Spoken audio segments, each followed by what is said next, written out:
Big business, we are told, engages in something called predatory pricing. Ooh, what does that mean? Well, that means that supposedly big business has the power to, let's say it's me and Dick Clark's here in the room. We have a guy here named Dick Clark, okay? I'll leave all the jokes, American Bandstand jokes out of this. It's not fair. And the young students don't even know what I'm talking about anyway. Fair enough. But suppose I'm competing with Dick Clark. The idea is that if I'm a gigantic business, I can charge such low prices that my smaller competitor, Dick Clark, Dick Clark's like 3 feet taller than I am, my smaller competitor, Dick Clark, can't possibly match my prices. So I drive him out of business. The idea of predatory pricing is that I price my goods so low, nobody else can price them that low. They all go out of business. Everybody buys from me. But then, when all my competitors are out of business, then I jack the prices back up, because where are people going to go? Okay, so it's sort of the principle of why it is if you go to the movies. I don't know why these days you would, but let's say you go to the movies. You notice that the small drink is like $8.75. Like, why is that? Well, pretty much because where else are you going to go? You can't smuggle drinks into the theater. And you don't have to tell me stories about I smuggled a beer in. Yes, I know you can do it, but you're not allowed to do it. The point is there's nowhere else for you to go. Well, that's the idea of predatory pricing. That the big business drives all the competitors out, raises the prices, there's nowhere else for you to go, got to buy from him, and then he makes all these great profits.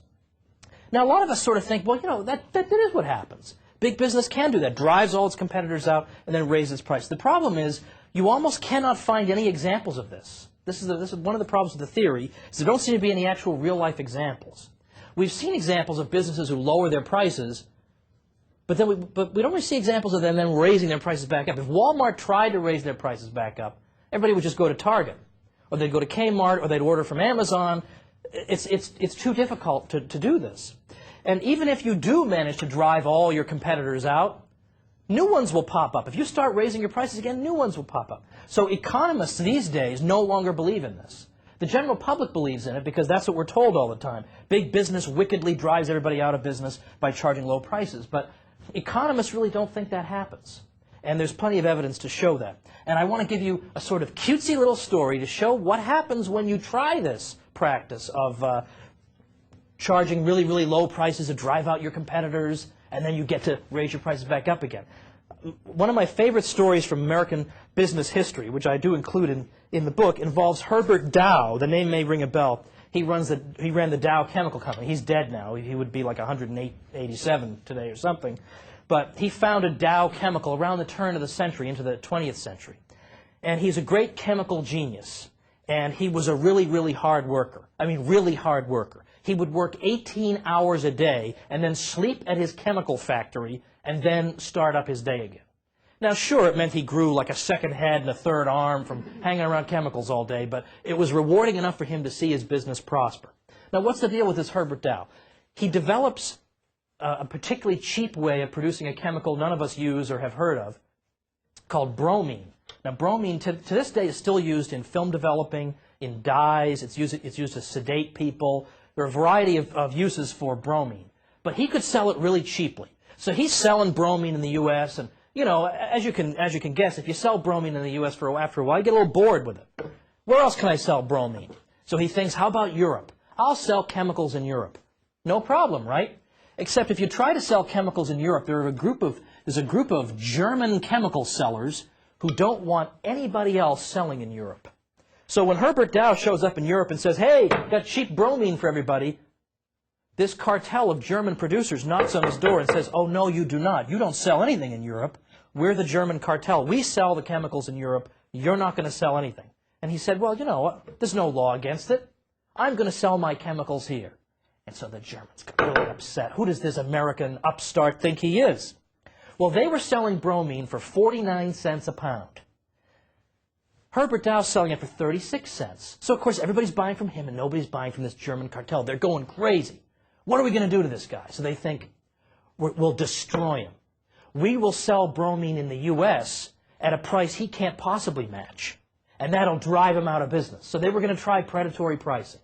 So the German cartel starts selling bromine right in Herbert Dow's backyard in the U.S. for 27 cents a pound. 27 cents a pound. So what's Herbert Dow going to do? He can't possibly match that price. Well, he's clever. He's one of the cleverest businessmen you've ever seen. Because what he does is he has his purchasing agent go buy up tons and tons of this bromine at 27 cents a pound in the U.S., and then he goes to Europe and sells it, again, at lower than 49. And so the Germans don't know what's going on, but they're saying, man, there's a huge demand in the U.S. for bromine, much bigger than we thought. How can we possibly keep up with this? So he's still going just fine. He's just buying it up at their price.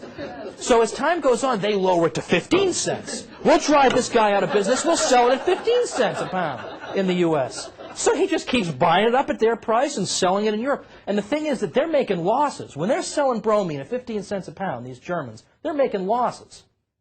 They want to make up those losses selling at 49 cents a pound in Europe, but he won't let them. He keeps buying it up and selling it cheaply in Europe. So finally they reduce it to 10.5 cents a pound. I mean, this is going to kill them. And finally, 1908, he gets another knock on his door. Not nearly as brusque as that first knock. And so finally, they say to him, well, how about this? How about we sell bromine in Germany, you sell in the United States, but the rest of Europe is open to free competition. What do you say to that? And he said, okay. And so by just sticking to his guns, Herbert Dow totally defeated this predatory pricing attempt and became quite wealthy in the process. Did very well and established, in effect, a free market in chemicals for the future.